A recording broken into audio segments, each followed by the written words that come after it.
Transformation की voter bike देश के कोने कोने तक पहुंच रही है और युवा वोटर्स का सियासी रुझान आप तक पहुंचा रही है। सांसद ने अच्छा काम किया है, बट मोदी ने ज्यादा अच्छा काम किया है। अभी जो यहाँ पे काम चल रहा है उससे मैं कुछ हद तक संतुष्ट हूँ, लेकिन शिक्षण व्यवस्था जो यहाँ पर चल रही है उससे मैं बिल्कुल भी संतुष्ट नहीं हूँ। एम्प्लॉयमेंट सिखाने के लिए वोकेशनल एजुकेशन पे तो ज़्यादा ध्यान देना चाहिए आज की जो गवर्नमेंट है उसको, बजाय बेरोजगारी भत्ते के। दिल्ली, यूपी और राजस्थान होते हुए अब वोटर बाइक मध्य प्रदेश के ग्वालियर लोकसभा क्षेत्र में पहुंच चुकी है।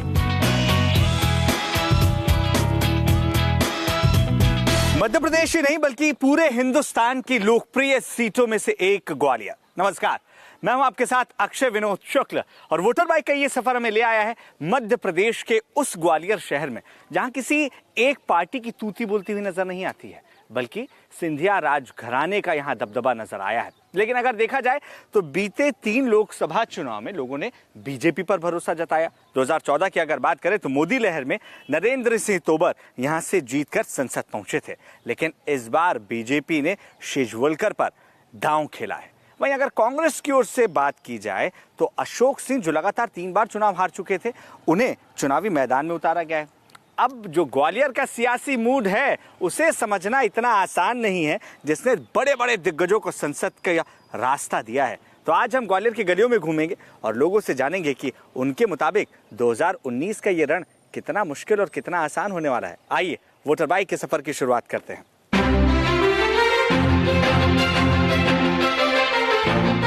ग्वालियर मध्य प्रदेश की ही नहीं बल्कि देश की वीआईपी संसदीय सीट में से एक है। इस सीट पर 2007 से बीजेपी का कब्जा रहा है, लेकिन 2019 के रण में बाजी कौन मारेगा ये देखना दिलचस्प होगा, क्योंकि इस सीट पर मुकाबला कांग्रेस और बीजेपी के बीच माना जा रहा है।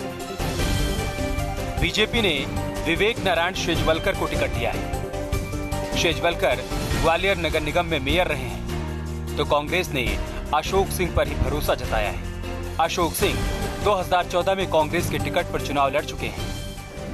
ग्वालियर के युवा वोटर्स का सियासी रुझान किस पार्टी की तरफ है, वो किस पार्टी के उम्मीदवार पर भरोसा जताएगा, नौजवान वोटर किन मुद्दों पर वोट करेंगे, इन सवालों के जवाब जानने के लिए वोटर बाइक ग्वालियर की सड़कों पर फर्राटे भर रही है।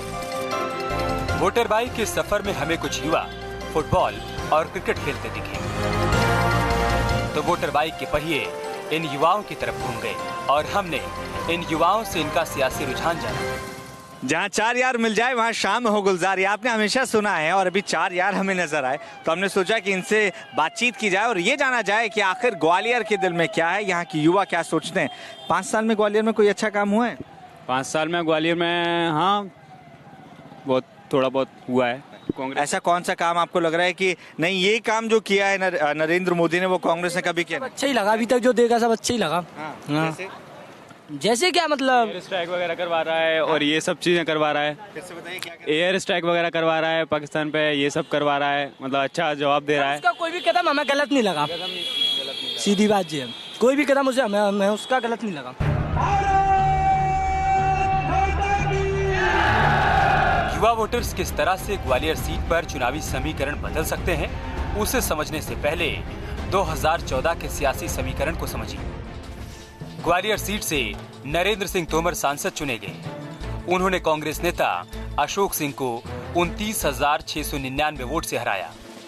नरेंद्र सिंह को 4,42,796 वोट मिले थे, जबकि अशोक सिंह को 4,13,097 वोट मिले। बीएसपी के आलोक शर्मा 68,196 वोटों पर ही सिमट गए। ग्वालियर सीट पर युवा वोटर्स की संख्या 1 लाख से ज्यादा है। 2014 के चुनाव में जीत का अंतर 29,000 वोटों का था।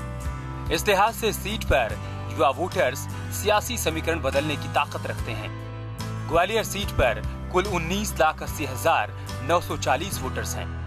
इनमें पुरुष वोटर्स की संख्या 10,67,545 है, जबकि 9,13,340 महिला वोटर्स की संख्या है। 2014 की तुलना में इस सीट पर 1,03,975 मतदाता ज्यादा है। ग्वालियर का युवा वोटर क्या इस बार बदलाव चाहता है और उसके मुद्दे क्या हैं? इसे समझने के लिए हमने समोसे और कचौड़ी का स्वाद चख रहे कुछ युवा वोटर से बात की और इनका मन टटोला। तो ग्वालियर के नया बाजार कंपू इलाके में हमारी बाइक के पहिए कुछ उस जगह पर आकर ठहरे हैं जहां तमाम लोगों की गाड़ियों के पहिए थम जाते हैं कचौड़ी और जलेबी का लुत्फ लेने के लिए। लेकिन अब इनसे हम बात करते हैं कि 2019 का ये जो चुनाव है इनके लिए कितना महत्वपूर्ण है, क्या कुछ ग्वालियर में बदला है। सर ग्वालियर से ही आप? बिल्कुल ग्वालियर से ही है। 5 साल में कुछ बदला है ग्वालियर में? बिल्कुल बदला है। क्या बदला है? ग्वालियर की सड़कें बदल गई और बहुत तमाम चीज़ें हैं जो ग्वालियर में बदली हैं इन 5 सालों में। जी मोदी ने यहाँ का बहुत विकास किया है। यहाँ की जितनी भी सड़कें हैं सारी चौड़ीकरण हो गया है सड़कों का और चौराहे भी अच्छे हो गए हैं, तमाम काम हुआ है यहाँ पे बहुत। 3 काम बताइए जो नरेंद्र मोदी ने इन 5 साल में किए जो आप जैसे युवाओं को प्रभावित कर रहे हैं। विदेश में जो भारत की छवि बनी है और उन्होंने उनकी जो अप्रोच है इनोवेशनल अप्रोच, उन्होंने अलग अलग फील्ड में नए सेक्टर में सभी जगह डेवलपमेंट के लिए फ्यूचर प्लान तैयार किए हैं। और कोई भी प्लान जब प्रिपेयर होता है तो उसके लिए सालों लगते हैं। मतलब जिस चीज़ के लिए यदि हम राजीव गांधी को या किसी और को क्रेडिट दें जिन्होंने 50 साल लिए, जो इन्होंने नरेंद्र मोदी जी ने पिछले 5 साल में काम किए हैं, अगले 10 साल में अगले 5 साल में उसका परिवर्तन दिखने लगेगा। जिस तरीके से यहाँ पर बता रहे हैं कि सर्जिकल स्ट्राइक की, जनधन अकाउंट खोले, आपको लग रहा है कि वाकई ज़मीन पर आप जैसे लोगों के लिए कुछ हुआ भी है या सिर्फ बातें होती रह गई हैं इस 5 साल में? नहीं, कुछ तो हुआ है। आपकी पहली पसंद इस लोकसभा चुनाव में कौन होगा? अगर सांसद के तौर पर बात की जाए तो वो चेहरा कौन है? सेजवलकर जी सही है। शिजवलकर जी। अच्छा, नरेंद्र सिंह तोमर ने अगर काम किया होता तो शिजवलकर को उतारने की ज़रूरत क्या पड़ी आपके हिसाब से? नहीं, पहले उन्होंने भी, अभी स्मार्ट सिटी हो गई है, बहुत अच्छा काम करवाया था जो अभी थे पहले। कुछ और लोगों से बातचीत करेंगे और ये जानने की कोशिश करेंगे कि आखिर ग्वालियर में विकास का जो पहिया है वो किस रफ्तार से घूमा है और किस रफ्तार से उसे घूमना चाहिए था। आइए अभी तो कचौड़ियों का स्वाद लेते हैं और जानते हैं कि स्वाद में ग्वालियर कहाँ ठहर रहा है। लंबे समय तक सिंधिया राज घराने के असर में रहने वाले ग्वालियर लोकसभा क्षेत्र की खास बात यही है कि यहाँ के लोगों का सियासी मुंह कभी किसी एक पार्टी की तरफ नहीं रहा, बल्कि वक्त वक्त पर अलग अलग पार्टी को मौका दिया। 1957 में हुए पहले लोकसभा चुनाव में कांग्रेस के सूरज प्रसाद को जीत मिली थी, लेकिन 1967 में ये सीट कांग्रेस के हाथ से फिसलकर जनसंघ के खाते में चली। इसके बाद अटल बिहारी वाजपेयी ने यहाँ झंडा बुलंद किया, लेकिन 1984 में फिर से जनता ने कांग्रेस के माधवराव सिंधिया को अपना समर्थन दिया। 2001 में माधवराव सिंधिया के निधन के बाद साल 2007 और 2009 में यशोधरा राजे सिंधिया ने यहाँ बीजेपी की जड़ें मजबूत की। 2014 में नरेंद्र सिंह तोमर ने जीत हासिल कर ग्वालियर में बीजेपी को मजबूत किया। इस बार ग्वालियर का चुनावी मूड क्या कहता है, इसे समझने के लिए वोटर बाइक ग्वालियर के घुमावदार रास्तों से गुजर रही थी और हमारा अगला पड़ाव ग्वालियर का कमला राजा कॉलेज था, जहां कुछ छात्राओं से हमने उनके सियासी मूड पर चर्चा की। तो ग्वालियर में चुनावी मिजाज क्या है, लोगों का मूड क्या है, खास तौर से यूथ कैसा नया इंडिया जानता है और या चाहता है, ये हम जानने की कोशिश कर रहे हैं। और हमारे साथ अभी चारों ओर आपकी नजरें जब जाएंगी तो आपको नजर आएगा कि यहाँ पर कन्या विद्यालय या महाविद्यालय की जो छात्राएं हैं वो खड़ी हुई हैं। तो इनसे हम बातचीत करना चाहते हैं और जो युवाओं के मुद्दे हैं, नरेंद्र मोदी की सरकार उन मुद्दों पर थोड़ा भी ध्यान दे पाई है? हाँ, दे पाई है बहुत। जैसे जो बहुत सी योजना है, जैसे जीएसटी वगैरह बहुत तरह की मतलब चीज़ें लाई है मोदी ने।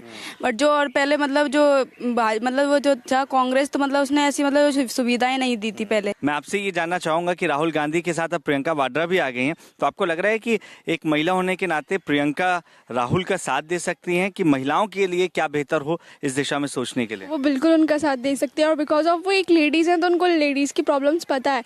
हर दिन हम देखते हैं कि हर दिन का मैटर है, यहाँ ऐसा हुआ, वहाँ वैसा हुआ, और लेडीज को बहुत प्रॉब्लम फेस करनी पड़ती है। तो I think so be Congress. आपको लग रहा है बदलाव की जरूरत है या ठीक ठाक चल रहा है जो है? मुझे तो भाजपा ही लगता है कि अगर दोबारा से फिर से आती है भाजपा तो ऑब्वियसली वो और अपडेट करेगी और चेंजेस करेगी, बिकॉज नरेंद्र मोदी ऑलवेज कुछ ना कुछ न्यू प्लान करते हैं, स्टडी प्लान करते हैं। तो अगर फिर से आते तो फिर भी वो बहुत सारी चीज़ें अपडेट करेंगे। तो मुझे लगता है कि नरेंद्र मोदी इज बेस्ट। अपने सांसद का नाम पता है कि कौन है ग्वालियर से सांसद? पता नहीं। और कौन खड़ा हुआ है बीजेपी की तरफ से, ये पता है? और आपकी पहली पसंद कौन है, ये पता है? नरेंद्र मोदी। एजुकेशन लेवल में उन्होंने बहुत अच्छा किया है और आगे भी करेंगे। अच्छा, इसलिए तो नरेंद्र मोदी की वजह से आपने ये डिसाइड कर लिया कि यहाँ जो भी खड़ा हो आप उसे वोट देंगे, उसके चेहरे से कोई मतलब नहीं? नहीं। सिर्फ नरेंद्र मोदी। अच्छा, नरेंद्र मोदी ने ऐसा क्या किया है भाई जो इनका भरोसा उन्होंने जीत लिया है? नरेंद्र मोदी ने बहुत कुछ किया है, देश को आगे प्रोग्रेस बहुत की है, देश के लिए हर एक चीज़ को आगे बढ़ाया, हर प्लान को डेवलप किया है, स्टडी लेवल को भी हर एक चीज़ को बहुत आगे बढ़ाया। सो मोदी इज कम। अच्छा, सारे लोगों ने मोदी का नाम लिया एक को छोड़कर, लेकिन मुझे 3 काम आप बता दीजिए। अगर आप मोदी सरकार चाहती हैं दोबारा तो वो कौन से 3 काम है जिसकी वजह से आपको लगता है कि नहीं नरेंद्र मोदी या उनकी सरकार को मौका मिलना चाहिए? सर, एक स्वच्छता सबसे पहला हमारा, उसमें प्रोग्रेस हुई है काफ़ी, और जीएसटी वाला, और एक हमारा यही आप ले लीजिए जो अभी उन्होंने सैनिकों को मतलब पाकिस्तान को टक्कर दी है, वो 3 ये आप देख लीजिए। तो हर जगह ये आपको लिखा हुआ नजर आएगा, बेटी पढ़ेगी तब आगे बढ़ेगी और तब हिंदुस्तान आगे बढ़ेगा। आप लोगों को लग रहा है कि जो एक स्टूडेंट, एक महिला छात्र को ज़रूरी चीज़ें हैं वो सरकार उपलब्ध करा पा रही है, वैसा एटमॉस्फेयर या वो सुरक्षा? सुरक्षा तो नहीं कह सकते, क्योंकि सुरक्षा अभी बोलते हैं कि रात में निकलना है, बड़ी लड़कियां मतलब आज़ाद हैं, लड़कियां घूम सकती हैं, फिर सकती हैं, ऐसा तो बिल्कुल नहीं है। इनफैक्ट 9 बजे से पहले ही निकलना नहीं, संभव ही नहीं है लड़कियों का बाहर। उसके बाद ही तरह तरह अजीब कमेंट मिलते हैं, कभी लड़कों के, कभी किसी, यहीं से, यहाँ कॉलेज से, यहाँ से भी निकलते हैं, कई बार मुझे ही मिले हैं। तो लड़कियां सुरक्षित हैं ये तो नहीं कह सकते। हाँ, वो स्वयं सुरक्षित कर सकती हैं अपने आप को, ये उन पर डिपेंड करता है वो कैसे करें, क्या करें। तो नए भारत में बेटियां सुरक्षित महसूस नहीं कर रही हैं, तो बहुत हुआ महिलाओं पर अत्याचार, अब की बार मोदी सरकार 5 साल में कुछ हुआ या नहीं हुआ? बिल्कुल नहीं हुआ है, थोड़ा बहुत ही हुआ है, ज़्यादा तो कुछ भी नहीं हुआ है। अब लड़कियां निकल ही नहीं पाती हैं, जो आप निकल रहे हो वहाँ से वहीं पे कमेंट हो जाते हैं। यह छात्राओं का सियासी रुझान किसी एक पार्टी की तरफ पूरी तरह नहीं है, बल्कि छात्राओं के लिए सुरक्षा अहम मुद्दा है, जिसे ध्यान में रखकर ही ये युवा वोटर अपने मत का इस्तेमाल करेंगे। लेकिन ग्वालियर के युवाओं की राष्ट्रवाद और आरक्षण के मुद्दे पर क्या सोच है, हमने इसे भी जाना। ये जो इमारत आप मेरे पीछे देख रहे हैं, ये वही इमारत है जहां से भारत रत्न श्री अटल बिहारी वाजपेयी जी ने राजनीति का ककहरा सीखा था और उसके बाद एक नए हिंदुस्तान की कल्पना उन्होंने की थी। लेकिन अब हम जिन युवाओं के साथ इस बिल्डिंग के सामने मौजूद हैं, इनसे भी हम वही जानने की कोशिश करते हैं कि क्या अटल बिहारी वाजपेयी जी ने जो नया भारत देखा था या जिसकी कल्पना की थी वो पूरा हुआ, या इन्हें कैसा नया हिंदुस्तान चाहिए? मैडम, कैसा हिंदुस्तान चाहिए आपको? जी, अभी जो यहाँ पे काम चल रहा है उससे मैं कुछ हद तक संतुष्ट हूँ, लेकिन शिक्षण व्यवस्था जो यहाँ पर चल रही है उससे मैं बिल्कुल भी संतुष्ट नहीं हूँ, क्योंकि जो हमारी शिक्षा व्यवस्था है, जो जीवाजी यूनिवर्सिटी द्वारा हमारा जो कॉलेज एफिलिएटेड है, वहाँ का जो सिलेबस है वो पिछले 20 सालों से नहीं बदला गया है, जिससे कि हमें काफ़ी समस्याएं आ रही हैं। और हमारे महाविद्यालय में भी कई ऐसी अव्यवस्थाएं फैली हुई हैं, जैसे कि स्कॉलरशिप डिपार्टमेंट हुआ और स्पोर्ट्स डिपार्टमेंट है, उसमें ऐसी कई अव्यवस्थाएं हैं जिससे मैं संतुष्ट नहीं हूँ और मैं चाहूँगी कि इसको बदला जाए। आप मुझे बताइए कि आपको लगता है कि युवा होने के नाते राहुल गांधी, प्रियंका वाड्रा वो भी युवाओं की बात कर रहे हैं, वो कह रहे हैं कि स्वाभिमान भत्ता देंगे, युवाओं को रोजगार देंगे, तो इस पर एतबार होता है? नहीं सर, बिल्कुल एतबार नहीं होता। वो हर चुनाव में बोलते हैं कि रोजगार देंगे, सब देंगे, लेकिन कुछ नहीं होता आगे जाके। और बस फिर बाद में जब चुनाव जाते हैं तो अपने बस घर पे जाके बैठे। शिक्षा व्यवस्था ऐसी ही रही तो हम कभी भी रोजगार के लायक नहीं होंगे, चाहे आप हमें कितना भी अच्छा रोजगार दे दें, हम उस पर कभी भी आपकी जो आपकी अपेक्षाएं उस पर खरे नहीं उतर पाएंगे, अगर हमें ऐसी शिक्षा आगे भी मिलती रही तो। एम्प्लॉयमेंट सिखाने के लिए वोकेशनल एजुकेशन पे तो ज़्यादा ध्यान देना चाहिए आज की जो गवर्नमेंट है उसको, बजाय बेरोजगारी भत्ते के। अगर लोगों को काम सिखा दिया जाएगा तो वो रोजगार खुद ही बना लेंगे और लोगों को भी रोजगार देंगे। यानी स्किल इंडिया की जो बात हो रही है आप, लेकिन स्किल इंडिया आपको लग रहा है पास हुआ है, उसका कुछ फायदा आप जैसे युवाओं को मिला है? जी बिल्कुल, स्किल इंडिया का फायदा बिल्कुल युवाओं को मिला है। जैसे कि लोग आजकल, जैसे पहले जो था कि यूथ अनएम्प्लॉयड नहीं था, यूथ अनएम्प्लॉयबल था, उसको काम ही नहीं आता था, उसकी एजुकेशन ही उस प्रकार से हुई थी कि वो काम करने उस प्रकार से काम कर ही नहीं सकता था। अब आजकल मोदी ने जिस प्रकार से काम किया है कि उन्होंने देखा है, उन्होंने सिचुएशन को समझा है और अब उन्होंने लोगों को स्किल दिया, जैसे फोन का काम है।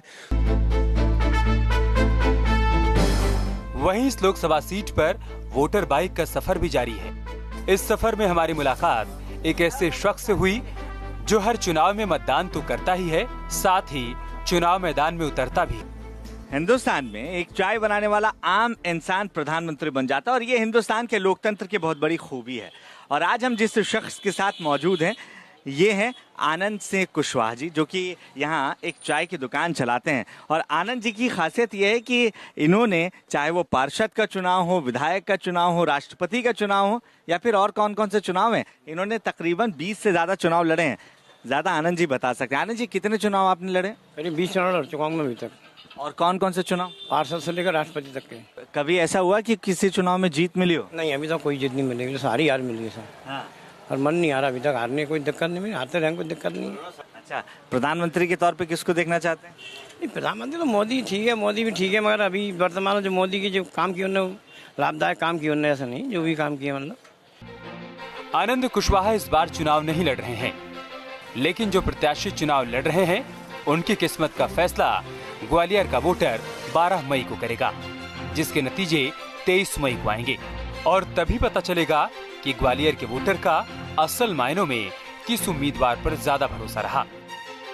लगातार 3 बार चुनाव हारने वाले अशोक सिंह पर कांग्रेस ने एक बार फिर से दांव खेला है। तो क्या वो एक ऐसा नया सूर्य कांग्रेस के लिए ग्वालियर में उदय कर पाएंगे जिससे सूर्य नमस्कार कांग्रेस कर पाए, या फिर विवेक नारायण शेजवलकर जो कि महापौर रह चुके हैं ग्वालियर का, वो बीजेपी के सूर्य को एक नया प्रकाश दिला पाएंगे? ये तो वक्त ही बताएगा। युवाओं की क्या है राय, ये आपने देख लिया है। अब आपसे होगी मुलाकात किसी नए शहर में नए लोगों और नए मुद्दों के साथ, क्योंकि चलती का नाम गाड़ी और चलना ही जिंदगी है। तो आप लगातार रहिए न्यूज़ नेशन के साथ।